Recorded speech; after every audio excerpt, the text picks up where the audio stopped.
This is The Process Shot.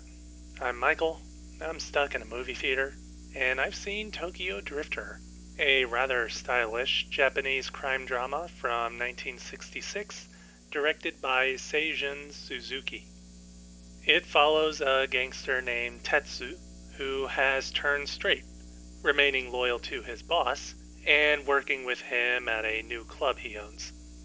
However, a rival gang leader chooses to run them out of business through a scam, which leads to the death of a real estate agent and forcing Tetsu to go on the run. As he wanders, he remains a man loyal to his duty, even when a former gangster who has also become a drifter tries to convince him of the true nature of gangland politics. Meanwhile, the rival gang isn't finished, and as they send assassins after Tetsu, they make use of other means of getting what they want. Again, there's a great sense of a visual style in the film, primarily expressed through color and cinematography. There are some striking shots that maximize this aesthetic, with an angular look and stark color choices clearly meant to emphasize the events going on in these moments and focus on the actions and those involved.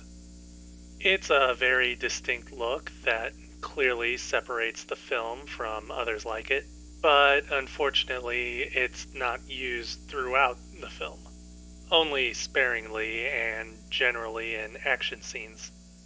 Otherwise, Tokyo Drifter does maintain the flatter angles, but not in an extreme sense. Colors are also generally kept natural, though interiors do employ harsher, more monochromatic lighting choices for effect. There's still a decent amount of style present throughout the film, not in the aforementioned sense, but more in audio and editing. The former keeping things heightened through loud cues that break up quieter moments of tension or peace, and the latter keeping the film's plot moving at a rather steady beat, while managing to keep the story pacing slow and methodical. The story of Tokyo Drifter is pretty fine. It's not very complex, but that's not too much of an issue given its focus on Tetsu and his loyalties being challenged.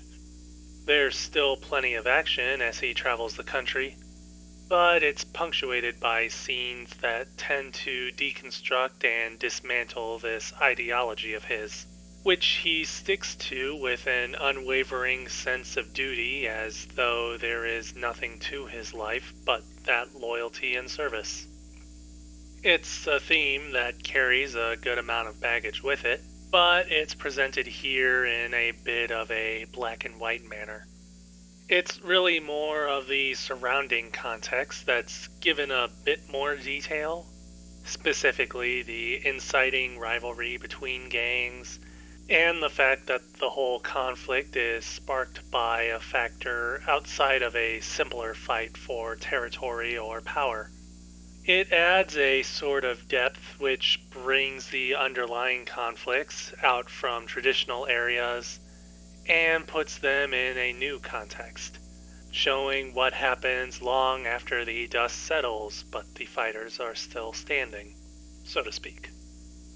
Overall, Tokyo Drifter is a rather interesting look at this idea, and how a person like Tetsu, who is bound to his concepts of honor and loyalty, might deal with the changing times for better or for worse.